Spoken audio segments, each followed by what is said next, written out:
Hello, আসসালামু আলাইকুম everyone. Dhaka central ইউনিভার্সিটির 24-25 সেকশনে একটা ভিডিও দিয়েছিলাম এডমিট কার্ড ডাউনলোডের। এবার 25 সেকশনের জন্য একটা ভিডিও নিয়ে আসছি তোমাদের মাঝে। তো ভিডিওতে প্রথমে তোমাদেরকে একটি ক্রোম ব্রাউজার ইউজ করতে হবে। তো এই ক্রোম ব্রাউজার ইউজ করার পর ওখানে সার্চ বাটনে গিয়ে ঢাকা সেন্ট্রাল ইউনিভার্সিটি অর্থাৎ ডিসইউ অ্যাডমিশন এটা সিলেক্ট করা লাগবে, অর্থাৎ লেখা লাগবে। এটা লেখার পরে তোমরা হলো গো অপশনে গিয়ে সার্চ দেবে।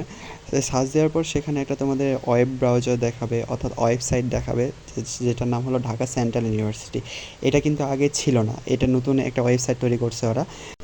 সো আমরা নতুন ওয়েবসাইটের ভিতরে ঢোকার পর ওখানে নির্দেশিকা ম্যানুয়াল লেখা আছে ও সবার নিচে অ্যাপ্লিক্যান্ট লগ ইন লেখা আছে। এই অ্যাপ্লিক্যান্ট লগ ইনকে সিলেক্ট করার পর আমরা কিছু এখানে লগ ইন উইথ সিরিয়াল ও লগ ইন উইথ জিমেল লেখা আছে। তো লগ ইন উইথ সিরিয়াল মানে হইলো আমরা যখন অ্যাপ্লিকেশন করি তখন আমাদের একটা সিরিয়াল দিছিল, সেটা বসানো হবে।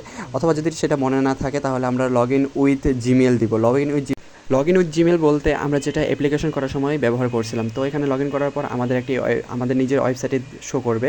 ওখানে আমার সিরিয়াল নাম্বারটা এবং পেইড লেখা আছে, যেটা আমরা টাকা পেড করছি। তারপরে ওখানে আমার ডাউনলোড এডমিট কার্ড লেখা আছে। ওই ডাউনলোড এডমিট কার্ড সিলেক্ট করার পরে এগেইন ডাউনলোড আমি একবারে ডাউনলোড করছিলাম। তো ওখানে তারপরে ওপেন ক্লিকে করলে তা আমার এডমিট কার্ডটি শো করবে। তো আমি একটু দেখাই তোমাদেরকে আমার এডমিট কার্ডটি।